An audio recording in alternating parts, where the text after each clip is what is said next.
Speaker صاحب، پچھلے 3 دن سے صوبائی اسمبلی کے اندر ہمارے خیبر پختونخوا کے جو تاریخ رقم ہو رہی ہے خوف کے بت توڑنے کی، وہ قابل تحسین ہے۔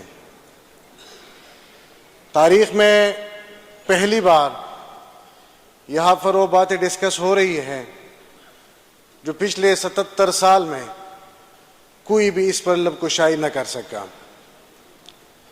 آج پاکستان تحریک انصاف کے یہ ارکان جو خان صاحب کے نڈر اور بے باک صفائی سارے، وہ سارے خوف اور ڈر سے ہٹ کے وہ باتیں بتا رہے ہیں آج جو ہمیں بہت پہلے بولنی چاہیے تھی، جو بہت پہلے کہنے چاہیے تھی۔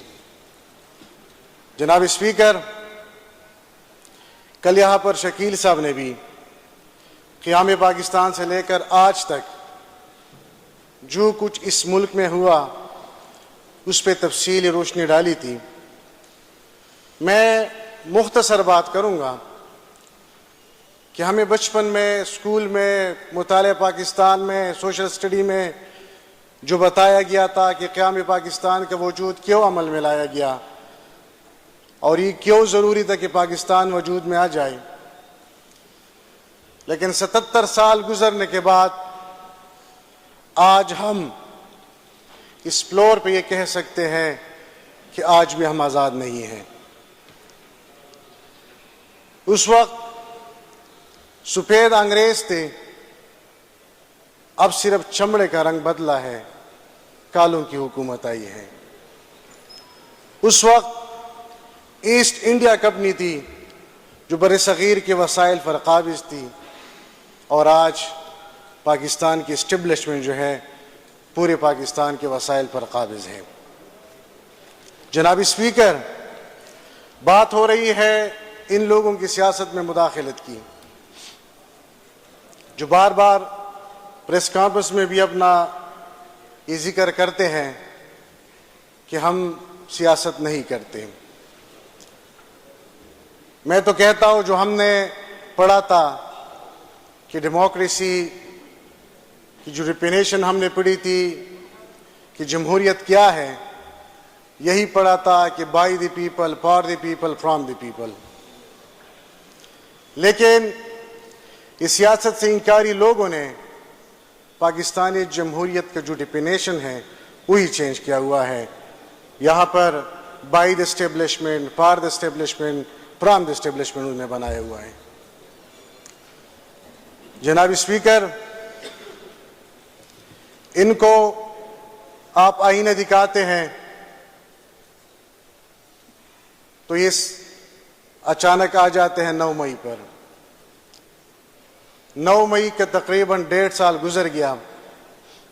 پہلے دن سے لے کر آج تک پاکستان تحریک انصاف کا یہی موقف ہے کہ آپ لوگ اس پر جوڈیشل کمیشن بنائیں، آپ دنیا کی کسی بھی عدالت سے اس کی آزادانہ تحقیقات کرائیں۔ اگر پاکستان تحریک انصاف اس میں ملوث ہوا، جو بھی اس میں ملوث ہے اس کو سزا دی جائے، لیکن 1.5 سال گزرنے کے بعد بھی وہ 9 مئی کے اس مسئلے کو حل کرنے کو تیار نہیں ہے، کیونکہ یہ ڈرامہ خود ان لوگوں نے رچایا تھا۔ بڑی عجیب بات ہے، اس وقت میرے صوبے کا صدر پرویز خٹک صاحب تھے۔ اگر اس صوبے کے اندر کچھ ہوا ہوگا، ایک پہلے تو ہوا نہیں ہے، اگر ہوا بھی تو اس وقت پرویز خٹک ہماری صوبائی صدر تھے، اس کے کہنے پر پاکستان تحریک انصاف کے ورکروں نے کیا ہوگا۔ لیکن پرویز خٹک صاحب آج کل کدھر ہے؟ اس کے خلاف کون سی انکوائری بنی ہے؟ وہ آج کل کون سے عدالتوں کے چکر لگا رہا ہے؟ جناب اسپیکر، اس ملک کے ساتھ یہ ڈرامے مزید بند ہونے چاہیے۔ یہاں پر میری بہن نے بات کی کہ سی ایم صاحب نے نازیبہ الفاظ استعمال کیے۔ اس کو سی ایم صاحب کے الفاظوں کی دکھ تو ہے، لیکن جو شب خون مارا گیا تھا اس کے بارے میں بہن نے ایک بھی بات نہیں کی۔ اس کی اسے کوئی پرواہ نہیں۔ اسی طرح نہیں چلے گا جناب اسپیکر، اور میں اس بہن کو کہتا بھی ہوں کہ انشاءاللہ سی ایم صاحب نے جو بات کی ہے وہ ہم پوری کر کے دکھائیں گے انشاءاللہ۔ جناب اسپیکر، دہشت گردی اور بدامنی کے حوالے سے یہاں پر بات ہو رہی ہے۔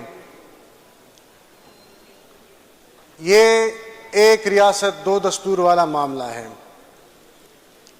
چند دن پہلے اسامہ بن لادن کا قریبی ساتھی پنجاب کے شہر گجرات سے گرفتار ہوتا ہے، لیکن وہاں پر آپ کو کسی قسم کی گہما گہمی نظر نہیں آئی، کوئی آپریشن آپ کو وہاں پر نظر نہیں آیا۔ پکڑا جاتا ہے گجرات میں اور ان کی ٹھکانے ڈھونڈی جاتے ہیں پاکستانی قبائلی علاقوں میں۔ جناب اسپیکر، سندھ کے اندر اور پنجاب کے اندر کچے کے مقام پر ایک ریاست بنی ہوئی ہے، ڈاکو نے اپنی ریاست بنائی ہوئی ہے۔ ان کے پاس بختر بند گاڑیاں ہیں، ان کے پاس جدید اسلحہ ہے، لیکن ریاست کے گن شپ ہیلی کاپٹرز اور ریاست کے جیٹ طیارے ان کے خلاف کبھی حرکت میں نہیں آئے۔ یہ ریاست کا اس پختونوں کے ساتھ ہم قوم پرستی کے قائل نہیں ہیں، ہمارا قائد قوم پرستی کے قائل نہیں تھا، ہم پاکستانیت کی بات کرتے ہیں، لیکن جو باتیں حقیقت ہے وہ ہمیں بتانی پڑے گی۔ ایک بات اور، ہمارے چند میڈیا کے دوستوں نے سی ایم صاحب کے بیان پر بڑا شور مچایا تھا، ادھر بیٹھے بھی ہوئے۔ میں خود 2-3 بار پریس کلب کا صدر رہ چکا ہوں، مجھے پتہ ہے کہ میڈیا کے مسائل کیا ہے، وہ کیسے اپنے کام کرتے ہیں۔ لیکن کیا پاکستانی میڈیا آج ہمیں بتا سکتا ہے کہ وہ آزاد ہے؟ کیا پاکستانی میڈیا پنڈی سے کنٹرول نہیں کیا جاتا؟ مجھے یہ بتائے کہ وہاں بلوچستان سے ہماری ایک بہن، پاکستان کی ایک بیٹی لاکھوں کا مجمع لے کے اپنے حقوق کے لیے نکلتی ہے، لیکن پاکستانی نیوز چینل پر اس کی سنگل لائن سٹوری بھی نہیں چلتی۔ اس وقت پاکستان کے نہیں، دنیا اسلام کے ایک عظیم لیڈر، اس کا نام اور اس کی تصویر چلانے پر پابندی کس نے لگوائی؟ یہ بھی تو میڈیا بتا دینا۔ اسرائیل کے صدر کا نام چل سکتا ہے، ان کے وزیر اعظم کا نام چل سکتا ہے، لیکن میرے ملک کے سب سے مقبول ترین لیڈر کا نام اور تصویر وہ نہیں چل سکتا۔ اور تیسری بات، پی ٹی ایم کے منظور پشتین صاحب، ان کے چند باتوں سے ہمیں اختلاف بھی ہو سکتا ہے، چند باتوں سے ہم اتفاق بھی کریں گے۔ میڈیا یہ بھی ہمیں بتا دے اگر وہ کسی ضلع میں جاتے ہیں تو وہاں کے پریس کلبوں کو تالے کون لگواتا ہے؟ تو آج میڈیا اپنا کردار ادا کرے، وہ بھی اس بارے میں کھل کر آ جائے۔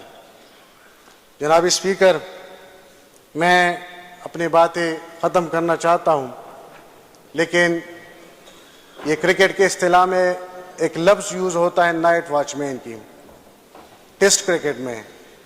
اس میں نائٹ واچ مین وہ بندہ ہوتا ہے جو شام کے قریب 1-2 اوور جب رہ جاتے ہیں، بندہ آؤٹ ہو جاتا ہے تو اس کو صرف رات گزارنے کے لیے وکٹ پر سٹے کرنے کے لیے لے آتے ہیں۔